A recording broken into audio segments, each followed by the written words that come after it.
ದಾವಣಗೆರೆ ಕ್ಷೇತ್ರದಲ್ಲಿದ್ದೀವಿ. ನಮ್ಮ ಜೊತೆ ಶಿರಾಟಿ ಮತಕ್ಷೇತ್ರದ ಮಾಜಿ ಶಾಸಕರಾದ ರಾಮಣ್ಣ ಲಮಾಣಿ ಅವರು ಇವತ್ತು ದಾವಣಗೆರೆ ಕ್ಷೇತ್ರದಲ್ಲಿ ಕಾಂಗ್ರೆಸ್ ಪರ ಮತಯಾಚನೆ ಮಾಡ್ಲಿಕ್ಕೆ ಬಂದಿದ್ದಾರೆ. ಅವರು ಇವತ್ತು ಈ ಒಂದು ಎಲೆಕ್ಷನ್ ಬಗ್ಗೆ ಏನ್ ಹೇಳ್ತಾರೆ ಅನ್ನೋದನ್ನ ಕೇಳೋಣ. ಸರ್, ಇವತ್ತು ತಾವು ಶಿರಾಟಿ ಮತಕ್ಷೇತ್ರದಿಂದ ಇವತ್ತು ಬೈ ಎಲೆಕ್ಷನ್ಗೆ ಕಾಂಗ್ರೆಸ್ ಪಕ್ಷದ ವತಿಯಿಂದ ಮತಯಾಚನೆ ಮಾಡ್ಲಿಕ್ಕೆ ಬಂದಿದ್ದೀರಾ?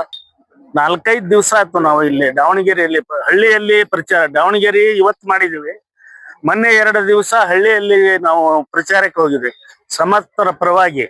ಬಹುಶಃ ಅಲ್ಲಿ ಜನರು ಪಕ್ಷಾತೀತವಾಗಿ ನಮ್ಗ ಶಾಮನೂರ್ ಶಿವಶಂಕರಪ್ಪನವರು ಒಳ್ಳೆ ನಮ್ಗ ಪ್ರತಿಯೊಂದು ಹಳ್ಳಿಗೂ CC ರೋಡ್ ಮಾಡಿದ್ದಾರೆ. ಅದನ್ನ ನೋಡಿ ನಾವು ಪಕ್ಷಾತೀತವಾಗಿ ಸಮರ್ಥನವರಿಗೆ ಆರಿಸಿ ಕಳಿಸ್ತೀವಿ ಅನ್ನಂತ ಮಾತನ್ನ ಹೇಳ. ಅದರ ಜೊತೆಗೆ ಈಗ ಸಮರ್ಥ ಅವರು ಇನ್ನೂ 2 ವರ್ಷ ಈಗ ಬೇರೆದವ್ರು ಆರಿಸಿ ಬಂದ್ರೆ ಗ್ರಾಂಟ್ ಎಲ್ಲಿಂದ ತರ್ತಾರ ಅಭಿವೃದ್ಧಿ ಮಾಡಾಕ? ಇನ್ನೂ ಆರಿಸಿ ಬಂದಿ ಇನ್ನೂ 100 ಕೋಟಿ ತಂದು ಅಭಿವೃದ್ಧಿ ಮಾಡ್ತೀನಿ ಅನ್ನಂತ ಭರವಸೆ ಕೊಡ್ತಾರ. ಯಾಕಂದ್ರೆ ಈಗ ಅಷ್ಟೊಂದು ಸಣ್ಣ ವಯಸ್ಸಿನಾಗ ಅಕ್ಕಾರ ಅಣ್ಣಾರ ತಮ್ಮಾರ ಕೈ ಕಾಲು ಮುಗಿಯುವಂತ ನೋಡ್ಬಿಟ್ರೆ ಆ ಹುಡುಗ ಇಷ್ಟ ಸಣ್ಣ ವಯಸ್ಸಿನಾಗ ಒಬ್ಬರು ದೊಡ್ಡವ್ರಿಗೆ ಬರಂಗಿಲ್ಲ ಅಂತ ಬುದ್ಧಿ ಅಂತ ಒಂದ ಯುವಕ ಈಗ ಶಾಮನೂರ್ ಶಿವಶಂಕರಪ್ಪರ ಮೊಮ್ಮಗ. ಈಗ ಯಾವ ಕಾರಣಕ್ಕೆ ಇವತ್ತ ನಾವು ಸುಮಾರು 6-5 ಬೂತ್ ನಲ್ಲಿ ಅಡ್ಡಾಡಿದೀವಿ.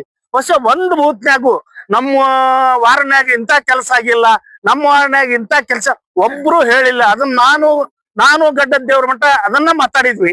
ಇವತ್ತು ಒಂದು ಎಲ್ಲಿ ಬರ್ಲಿಲ್ಲ ಅಪಸ್ವರ. ಇಂಥ ಒಂದು ಈ ದಾವಣಗೆರೆಯಲ್ಲಿ ವಾತಾವರಣ ಐತಿ.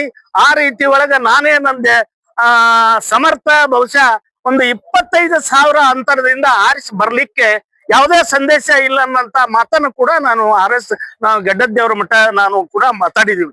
ಆ ರೀತಿ ಅಂತೀರಾ? ಏನ್ ಕಾರಣ ಅಂತೀರಾ? ಇವತ್ತ ನಾವು ಎಲ್ಲಾ ಅಲ್ಪಸಂಖ್ಯಾತರ ಕಾಲೋನಿ ಒಳಗ ಅಡ್ಡಾಡಿದೀವಿ.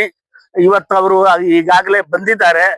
ಈಗ ಮೊನ್ನೆ ಅವರು ಯಾರು ತಾವು ಮಾತಾಡಿದ್ರಲ್ಲ, ಪೈಲ್ವಾನ್ರು, ಶಾದಿಕ್ ಪೈಲ್ವಾನ್ರು, ಇವ್ರಂದ್ರು ಶಾದಿಕ್ ಪೈಲ್ವಾನ್ರ ನೀವೇನ್ ಹಿಂದ್ ತಕೊಂಡಿರಿ, ಇಡೀ ಕರ್ನಾಟಕನ ನಿಮ್ಮನ್ನ ನೆನ್ಸಾಕತ್ತೈತಿ ಅನ್ನಂತ ಮಾತನ್ನ ಹೇಳಿದ ಬಹಳ ಖುಷಿ ಆಗ್ಯಾರ ಅವರು.